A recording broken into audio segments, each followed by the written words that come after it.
What does perfect even mean? Is there even such a thing? Ooh, can we switch up all the rules and imagine a utopia? Darling, I'm just so fed up with these expectations. They keep weighing me down. My heart is begging me to get the hell out of my head. I'm gonna live inside the upside down for a minute and pretend. तो कमियां हर सभी में होती है, मुझ में भी कमी थी। आज जो यहाँ पर स्टेज पर बोल रहा हूँ तो उससे पहले डिप्लोमा में प्रवेश से पहले आज तक मैंने कई भी स्टेज पर कविता तक नहीं बोली थी, क्योंकि मैं आगे जाने से बहुत घबराता था। कुछ भी एक लाइन भी बोल दो तो भी नहीं बोल पाता था, लेकिन हमारे डायरेक्टर सर ने विश्वास दिलाया कि आप एक दिन जरूर बोलेंगे, स्टेज पर आकर जरूर बोलेंगे। तो ये सब कुछ हो पाया है डिप्लोमा के कारण। तो पहले जो डिप्लोमा था उसमें प्रवेश हर किसी को मिल जाता था, बस 10-15 दिन उसको ऑब्जर्व किया जाता था, उसके गुण वगैरह देखे जाते थे और वो उसको प्रवेश मिल जाता था। लेकिन अब डिप्लोमा में ये अपडेशन है कि अब डिप्लोमा में प्रवेश के लिए आपको एंट्रेंस एग्जाम पास करना होगा, तभी आपको उसमें एडमिशन मिलेगा। बहुत लोग ऐसे हैं जो डिप्लोमा में प्रवेश लेना चाहते हैं, लेकिन सीधे सीमित होने के कारण उनको प्रवेश भी नहीं मिल पा रहा है।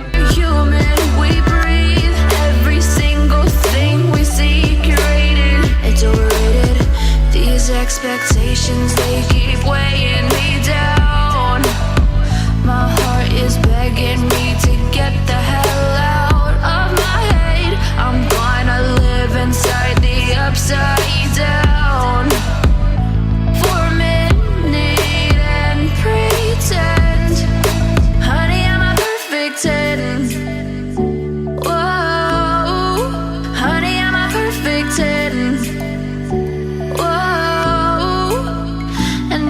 I say it enough, it gets ingrained in my head, and I start to think, honey, I'm a perfect 10.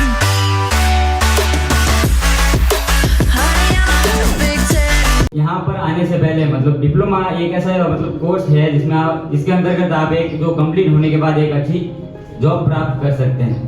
तो मैं अपनी लाइफ का पर्सनल एक्सपीरियंस जो जॉब के रिगार्डिंग है वो शेयर करना चाहता हूँ और कुछ नहीं।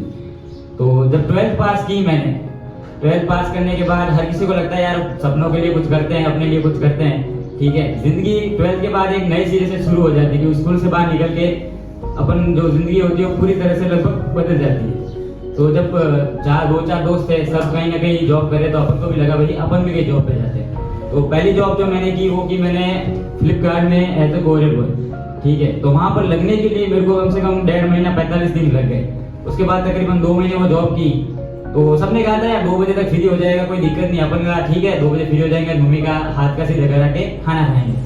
मगर 2-3 दिन तो टाइम पे आ गए, मगर फिर ऐसा हुआ कभी 4, 5, 6 और ऐसा भी टाइम आया कि रात के 12:30 और 1 भी बज गए, क्योंकि दिवाली का टाइम था, सीजन रहता है उधर, तो काफी टाइम लग गया। तो तकरीबन मैंने वहाँ पे 45 दिन काम किया। तो 1 महीने की सैलरी आई और दूसरे महीने की सैलरी का कहा गया कि भाई आएगी। तो मगर काफ़ी इंतज़ार के बाद भी वो सैलरी नहीं आई। मैंने कहा चलो ठीक है। उसके बाद कई जगह जॉब में गया, रिलायंस फ्रेश हुआ, जियो मार्ट हुआ, यहाँ तक कि अगर एरिया बताऊँ तो Basni, 5 road, 12 road, Akhaliya, Bambai motor और यहाँ तक शिकारगढ़ तक मैं जॉब के लिए इंटरव्यू देने जा चुका हूँ। कम से कम 35 से 45 के बीच में मैंने अपनी लाइफ में आज तक इंटरव्यू दी है। मेरी मतलब हमेशा सोच यही रही 9 से 12 हज़ार की भाई अपने को जॉब चाहिए और क्या है, मतलब एक ही चीज़ है, चाहे ये करो या वो करो। मतलब कंप्यूटर सीख के भी अगर मैं जॉब करूंगा तो भी 12,000 है और कहीं ऐसे ही करूंगा तो भी 12,000। यही एक सोच लेके जिंदगी में हमेशा मतलब चलता रहा। मगर इंस्टीट्यूट सामने था मगर मैं कभी आया नहीं, सामने सब निकलते रहे, लेकिन अपन तो जॉब पे गए, इंस्टीट्यूट पे गए, बात खत्म, नहीं जाना है तो नहीं जाना है, एक जिद लेके अपन जिंदगी में बैठे रहे। काफी देर होगी, मतलब कभी आए नहीं। आगे जाके जब जिंदगी में एक चीज समझ आई, भाई जॉब तो दोनों सेम है, ठीक है, मगर डिफरेंस क्या रहता है, एक टाइमिंग का डिफरेंस रहता है। आप अगर हार्डवर्क की जॉब करते हैं, जैसे कि अपन अगर कंप्यूटर का अपने को नॉलेज नहीं है और अपन एक जॉब कर रहे हैं, ठीक है, तो उसको अपन हार्डवर्क कह सकते हैं। और एक होती है स्मार्ट वर्क जो अपन कंप्यूटर बेसिस पे करते हैं, टैली, डीटीपी, डेटा एंट्री जो भी होती है, ठीक है। तो इस बेस पे अगर हार्डवर्क वाली जॉब में देखें तो आपको कम से कम 12 घंटे की जॉब मिलती है, या तो 9 से 8 या 10 से 8 या फिर 9 से 9, मतलब 12 घंटे के तकरीबन अपनों को जॉब मिलती है। और उस बीच भी कभी ऊपर नीचे टाइमिंग हो सकती है। मगर जो स्मार्ट वर्क वाली जॉब में उसमें डिफरेंस ये रहता है, आपको आराम से 10 साढ़े 10 जाना है और अगर 6:30 7 बजे तक अपन फ्री भी हो जाते हैं। और मैक्सिमम टाइम अगर डेटा एंट्री की करो तो 6 बजे तक फ्री हो जाते हो। इसमें बेसिक क्या रहता है कि हार्ड वर्क के अंदर आपको पूरा दिन घूमना करना, कुछ ना कुछ काम करते रहना। मगर ये जो कंप्यूटर में अगर अपन जॉब के रिगार्डिंग अगर कहीं लगते हैं तो इसमें ये रहता है कि अपन कुर्सी मिलेगी अपने को, एक कंप्यूटर मिलेगा, एक फाइल अपने को लाके दी जाएगी और उस पर अपने को काम करना है। और एक रहता है सैलरी बेसिस। सैलरी बेसिस ये रहता है कि शुरुआत होती है हार्डवेयर वाली जॉब में तकरीबन 8 या 9 हज़ार से, और जहाँ तक मेरे ख्याल है 8,000 ही मिलते हैं। 9,000 तो शुरू में कहता है आपका काम देखिए, 1 महीने बाद देखा जाएगा कितने दिन, ठीक है। और इसमें रहता है आपको 8-9 हज़ार आराम से मिल जाता है। उस बेस पे वो कहता है आपको जो काम होगा आप किस हिसाब से कर रहे हैं। और क्योंकि बात ऐसे यहाँ से सीख के जाने के बाद में वो आपको पहले तो अपना काम सिखाएगा कि भाई यहाँ पे मेरे इस हिसाब से काम चल रहा है, इस हिसाब से एंट्री होगी, चाहे वो DT टेलीपी या टेली किसी में भी हो, ठीक है। तो फर्क क्या रहता है, एक तो सैलरी, एक टाइमिंग, ठीक है, और दूसरा है रेस्पेक्ट का। क्योंकि अगर हार्डवेयर वाली जॉब में अपन किसी के अंदर काम कर रहे हैं, जैसे आप देख लो बैंक की प्राइवेट बैंक है, जो मैं लास्ट जॉब छोड़ गया था वो था हिंदुजा बैंक अपने न्यू कोहिनूर के सामने ही है। तो यहाँ 2-3 दिन आया था मैं, तो उसके बाद में जब वहाँ से मतलब बड़ी सुपारिश के बाद में जॉब मिल गई 12,000 की। तो उसने कहा कि 10 बजे तक आपको यहाँ पे आना है और 7 बजे आप फ्री हो जाएंगे। मगर जो 15 तारीख के बाद है उसके बाद आपको 9 साढ़े 9 भी बज सकती है। तो मैंने कहा यार फिर मतलब ही क्या है, मतलब 12,000 देके तो काम पूरा यूँ निकल जाएगा, या फिर कोई भी मतलब इससे रिलेटेड। और स्मार्ट वर्क वाली में है कि भाई अपने को एक नॉलेज जो अपने है उस नॉलेज के बेस पे अपने को जॉब करते हैं, ठीक है। हार्डवर्क वाली जॉब और इन दोनों में सैलरी लगभग सेम है, टाइमिंग का डिफरेंस रहता है। तीसरी चीज क्या है कि हार्डवर्क जॉब वाली जॉब में अगर आपकी मान लो, देखो कभी ना कभी तो कितना सुनोगे, एक टाइम तो अंदर से आदमी भरी जाएगा ना कि भैया बॉस हुआ, कभी सुना दोगे पलट कर। और सुनाने के बाद वो अगर कहेगा इतने टाइम तक तो चुप था, आज कैसे बोल दे, तो निकाल भी सकता है, ठीक है।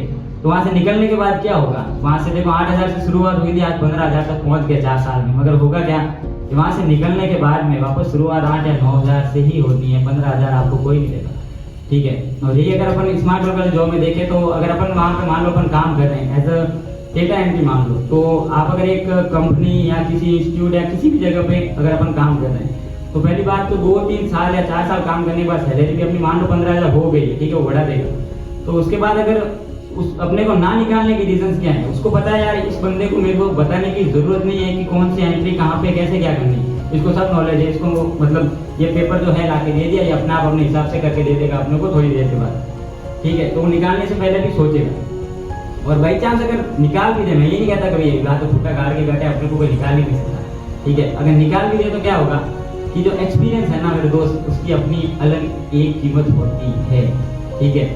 तो एक्सपीरियंस के बेस पे आप अगर कहीं इंटरव्यू या वापस जॉब के लिए जाएंगे कि सर मैंने पहले 4 साल यहाँ पे काम किया है, मेरे को नॉलेज, तो उससे रिलेटेड आपको सैलरी भी मिल जाएगी और वो रख भी लेगा, ठीक है। आपको भटकने की कहीं जरूरत नहीं पड़ेगी। Thank you. सेमिनार के लिए मैंने RSCIT यहाँ पे यही सोच के कि आगे पटवारी के लिए या फिर जेडी होती है। मेरे को इतना सब नहीं पता था कंप्यूटर के बारे में, और स्पेशली डिप्लोमा के बारे में या किसी भी कोर्स के बारे में।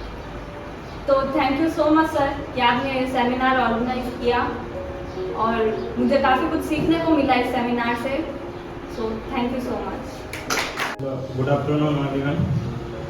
सबसे पहले तो डायरेक्टर महोदय का बहुत बहुत धन्यवाद कि मुझे आगे आने का मौका मिला, और डायरेक्टर सर रस कंप्यूटर एजुकेशन टीम को बहुत बहुत धन्यवाद कि उन्होंने इस सेमिनार से हमें डिप्लोमा के बारे में नॉलेज दिया।